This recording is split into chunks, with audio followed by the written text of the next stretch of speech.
Soneto en soledad.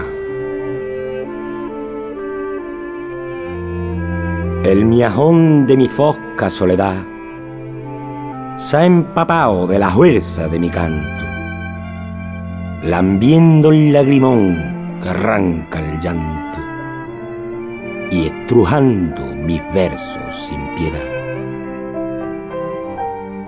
Pa'l río de las letras sin edad me arrempuja la magia de su encanto y bebo en el torrente de su manto, sin rebujo que esconda salvedad.